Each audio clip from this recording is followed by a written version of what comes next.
Hello and welcome to On the Kerbs. I'm your host, Team Hours Daily. Joining me this week is Polish rally driver Agata Żuk. We brought up a little while back to chat about how she got into motorsport, what it was like to win a rally for the first time, her methodical approach to her future plans, and much more. So, without any further ado, let's just get straight into it, and I hope you enjoy our conversation.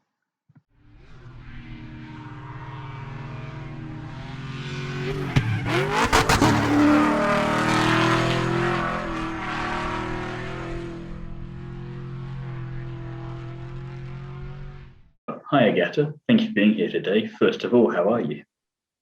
I'm fine, thank you. Thank you for invitation for that interview. It's very nice to speak with you today. No, it's my pleasure. Always happy to talk to someone new and get some fresh stories out. So it's my pleasure. And the first question that I like to ask everyone who I talk to on here is, what first got you into motorsport? Nobody. I started myself, and I started some driving when I was 13 years old. But it wasn't a car. It wasn't some farm machines like tractors. Okay. My father is a farmer, so it was natural for me to start from this type of vehicle. But 3 years later, I started to drive a car. That was some kind of independence for me because I live in the village, and usually I was depends on some bus timeline or somebody who can drive me to different place. Yeah, so it was very nice to move yourself without some help, etc. So and a bit smaller than a tractor, maybe. Yeah, maybe. And the second thing is that I love driving fast. I love driving and driving fast. So that thing relaxed me, and I feel good in car. So yeah, when I got a driving license, my teacher said that I will get a lot of trophies in the future, but he meant about fines from the police. I was thinking fines, to be honest. Yeah, so but the future is different, and I don't have a lot of fines, but maybe not yet a lot of, but I have a few trophies from rallies. So yeah. So that's the right things you want there. You want more of that than the other stuff. That's going well. Yes. And I still have a driving license, so it's not bad. So, and you can put trophies on the shelf. You don't really put the speeding fines up there. Really, you just kind of do hide them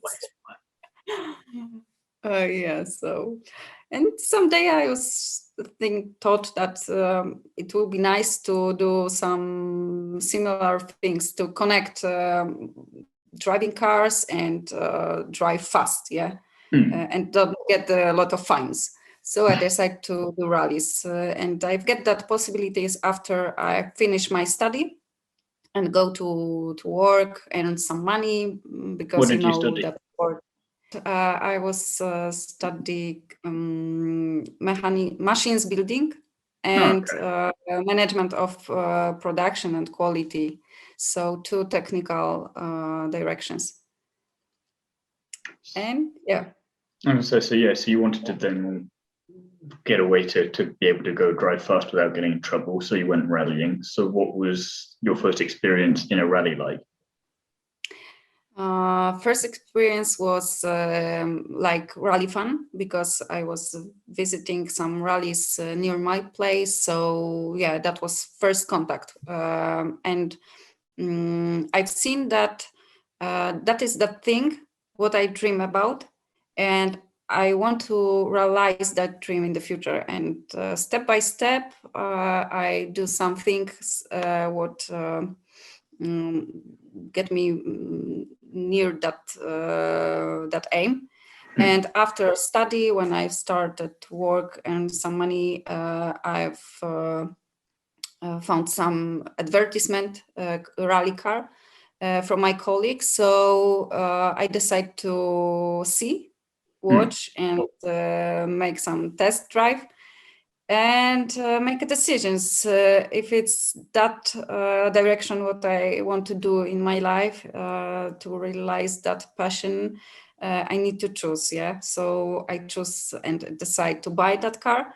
That was my first car, and still I drive with that car, but we make some modifications in this car, So so it's totally it. different car. It's totally different car than at the beginning, so still keep that. Making it faster and faster.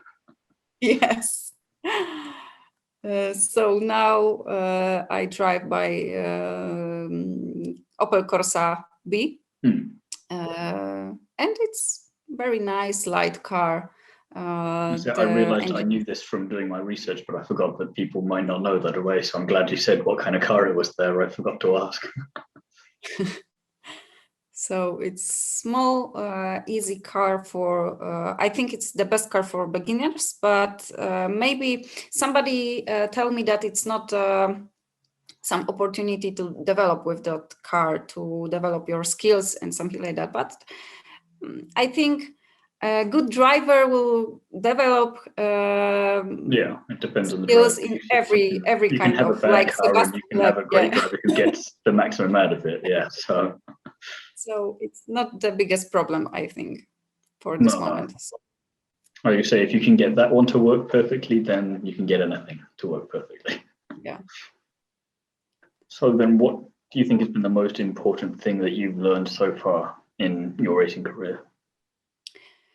I think keep your emotions, control your emotions, because there is a lot of emotions in rallies, and that was a new thing. Maybe men can easier keep emotions inside, but I'm woman, and my personality is extroverted, so it's difficult me to keep to control everything, and I still learn how to deal with that. I think humility is a very important thing, because you have a lot of difficult situations, and you need to analyze every situation with cold head, and copy and paste that for the real rally. So rally is like every sport. So rally is like every sport, create your character. So you have to be mentally strong to endure that, to drive under pressure. Do you think you've gotten better at it then the more you've worked, or is there still a bit of improvement to come on that? I think it's still some improvements needed in that field, but I work on that. So then you're saying that you're quite extroverted and it's good to try and get your emotions out there, and it's hard to control that at times. What did it feel like to win then a rally for the first time? Because I imagine you didn't kind of just, I think you were quite emotional that time, no? No, it was totally different. I need to keep my emotions during special stage, between special stage and during special stage, to finish the rally, and it's the most important. But after that, when I see some results, and the result is to win the rally, is explosion of emotions. But my first win was at winter rally. That was my first winter start, so it was very surprised everybody. So women won the rally behind the 4-drive cars. And it was her first rally winter. So it was very surprised, but it's something amazing, especially if you have a people around you, a team that worked hard for that winner, and you can finally celebrate that this effort together with that team. So there's that extra level of satisfaction there as well then. Yes. And some champagne behind the collar. Well, of course, that goes without saying. It's like, have you really won something if there's no champagne to be spraying and having that, So. Yeah, the best moments. So then I think this year, if I'm getting my maths correct, you went to Rally Zimicia, which I'm probably brutally mispronouncing. Rzematia is correct. Basically what I said. Yeah. Yeah, I know. How did that go anyway? How did that rally go? It was some kind of misunderstanding because I don't tell you that it was only as a reporter role. So I was there as a reporter and at the line stop and as a fan. So how was it from that perspective then? Because you were getting used to being in the car and then you're the one doing my job essentially. This job is nice. I hope I will visit more rallies in this role, but yeah, I prefer be driver on rallies. So you got my next question there. To be honest. But yeah, it's nice to report the emotions of drivers, because when they came to the stop line and are sweaty and they want to share their emotions, and it's the best moment to ask some questions. What was the special stage, if you have some problems, and etc. So I think that part is the most interesting. So when you were watching it as well, is there anything that you're observing and you can learn from? So when you're back in the car racing, you're like, I can do this slightly differently, this because I've seen this person maybe do this, or is it not quite that much of that? It's totally difficult because I see only drivers at the stop line, so it's difficult to see. I wasn't sure if it was just you got to see the thing, or if you were just in this one place. Yes, just in this one place. But when celebrating, maybe you can practice that. Yes, of course. I'm waiting with champagne. Oh, he's doing it a slightly different way. I might try that next time. Yeah, but I hope I will be able in 1 or 2 years be able to take a part like a driver in this kind of rally, especially if it's a gravel rally, because it's I think drivers have a lot of fun during this type of roads. Yeah. Oh yeah, definitely. So nice. And so then what keeps you motivated to continue racing? Is it this just desire to, like you say, in a couple of years you want to have a go on the gravel stuff? Is it just there's so much you just want to do and that's the motivation, or what is it that it's difficult. Like I mentioned, I'm emotional, extroverted person, so it's not easy to say one thing, because especially if you have a limited budget, it's sometimes the situation is very difficult. Sometimes I think that 80% of time what I spend on rallies is to prepare everything, to prepare car, to repairs, to buy some parts, organize time, budget work, mechanics, etc. So there are sometimes moments that you want to quit everything, but in this worst moment, rally comes and emotions, adrenaline, you feel that adrenaline, and I think a lot of drivers are addicted from that feeling, during rally, and of feeling of that when you win the rally, so like everybody wants to win, like high. And I think it's it's thing that drive everybody to continue racing, to continue driving rallies and something like that. Sometimes when I talk with my friends, I told them that it's a kind of emotional roller coaster. So I believe that. Sometimes you feel very good and everything is okay, but sometimes you feel bad and you want to quit everything, like I said. It's a bit like a rally stage. You've got to just keep adapting as you go on there and just hope that there's not too many accidents or mistakes, maybe. Just compare and try and apply to the other thing. So, it's some kind of addiction, I think, feeling those emotions. Yeah, it makes sense. It makes sense. I think, like you say, that's for a lot of racing drivers and helps on that stuff. So you're definitely fitting in with the right category there. Yeah. So, do you have a fun racing related story that you can share? I'm not sure if I can tell that, but You can tell it. This is not a Disney podcast. You can say anything on this one. okay. So it was funny for me that my first sponsor was funeral home. Okay, different. Yes. And I remember when my mechanic asked me how much they would have to pay me to put the funeral home on the hood of the car. So I was driving with funeral home on the hood, and everybody was laughing because of that. But the budget was right. So yeah, I mean, it's as long as the money's there, it's kind of we can work with this. We'll figure it out. Yeah, so everyone has a price, but I say I've talked to a few rally drivers and other drivers, and I don't think a funeral home's ever come up on sponsorship before. So that's it. I'm trying to figure out how to work this into the title for this episode now. It'd be very unique. What? Yeah.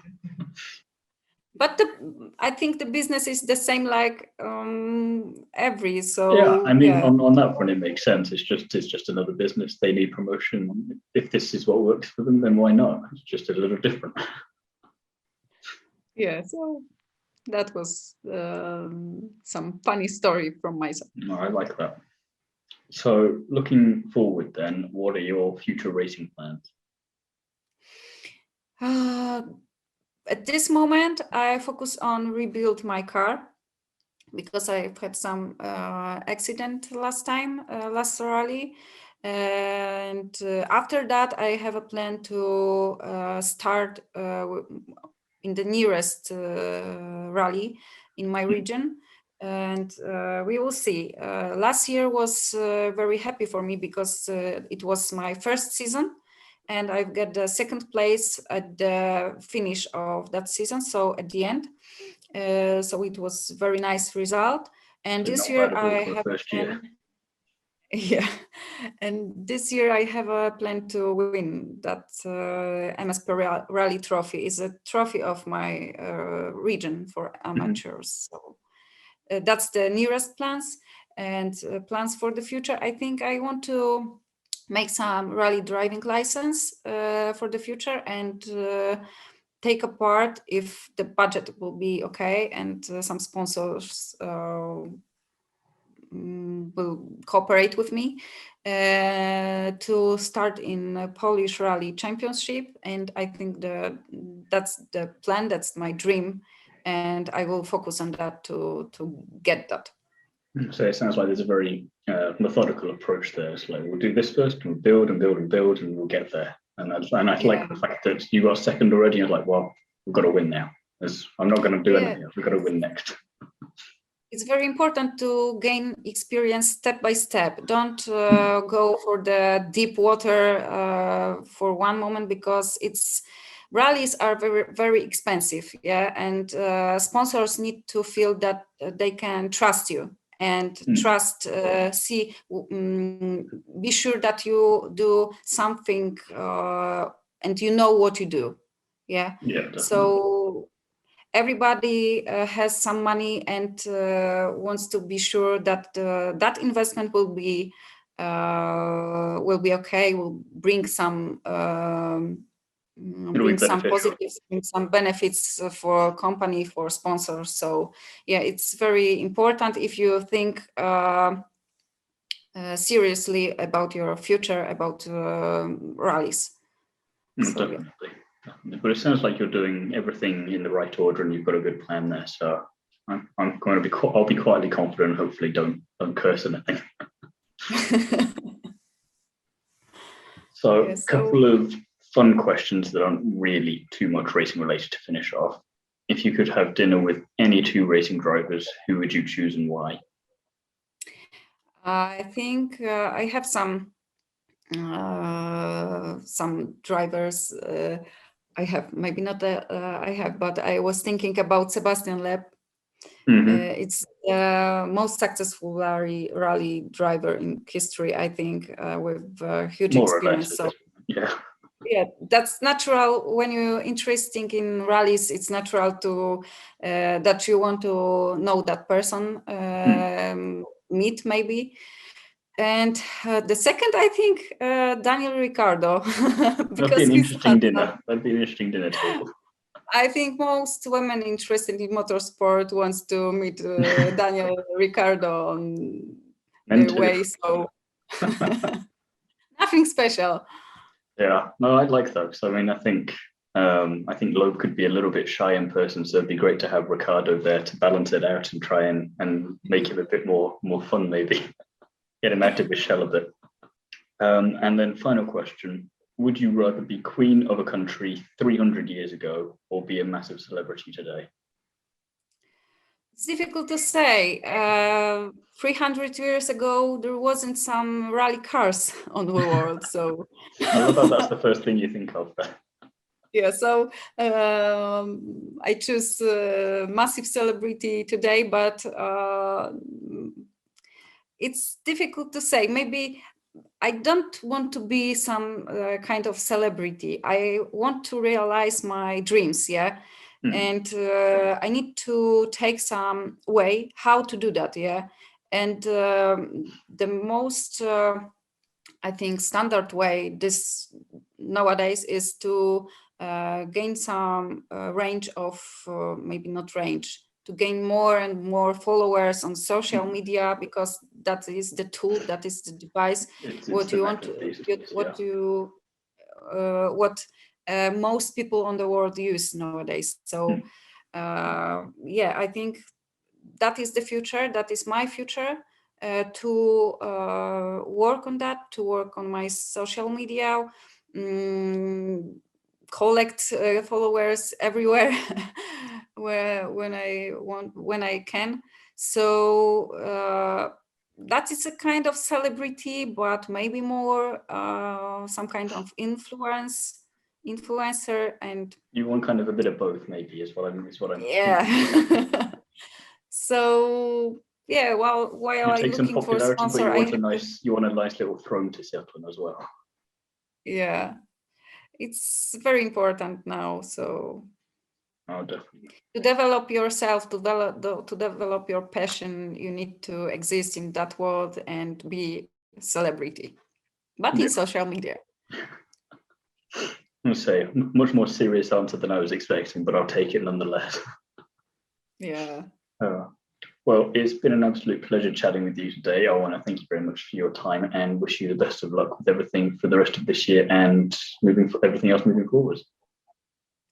Yeah, I hope so. And thank you so much for invitation, because it's very nice to talk it was very nice to talk with you.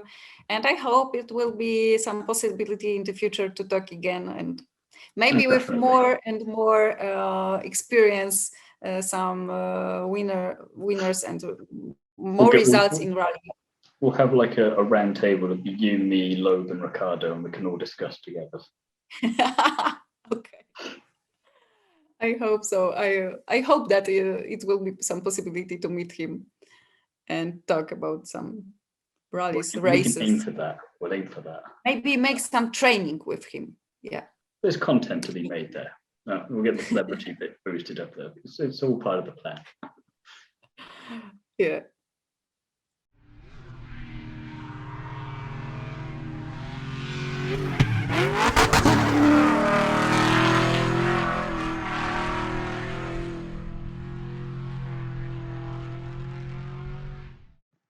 Thanks again to Agata for coming onto the Kerbs with me, and I want to wish her the best of luck with the rest of 2022 and beyond. Join me again soon when I'll be chatting to another famous face from the world of motorsport. In the meantime, be sure to check out the other interviews on the On the Kerbs YouTube channel. You can also find me over on the Undercut podcast, as well as the unofficial Nitro RX podcast, both of which are available here on YouTube, as well as on Spotify and Apple Podcasts. Away from there, you can find me over on Instagram at t.elbows.daily.onthekerbs and TikTok and you can also read my various motorsport articles over on Is It Fast and Paddock's Rarity. Thank you for listening, and I'll see you again next week for the next episode.